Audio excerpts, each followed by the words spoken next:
If you're looking for a delicious and nutritious breakfast, you gotta give this breakfast scramble a try. I made this on my Char-Broil gas griddle, and this really helped me save a ton of time because I was able to make all this food at once with all the room that this griddle has. So we're gonna start out by making our hash browns by grating some potato and onion, and then you could either use a cheesecloth or a towel to squeeze out that extra moisture. Then in that same bowl, add your potato and onions back with a little bit of olive oil and seasoning, and then we're gonna give these a good mix.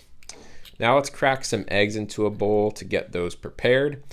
And then we got all our ingredients on our Char-Broil entertainment cart ready to cook. So let's fire up our Char-Broil gas griddle, let that thing heat up, and let's make our sriracha aioli with some mayo, sriracha, honey, and lime juice. Give that a good mix and set in the fridge to chill. Now we're going on our griddle with a little bit of beef tallow, then add your potato and onion mixture, let that start to fry. Now we're adding our bacon, let that get nice and crispy, and we're adding some cheese to our hash browns and give those a good flip. Now we could flip our bacon. You could see it got nice and crispy on our griddle. Then we're adding our peppers, a little bit of butter, and then we're also going to go on with our eggs. So you could close the top of your griddle to help those eggs cook.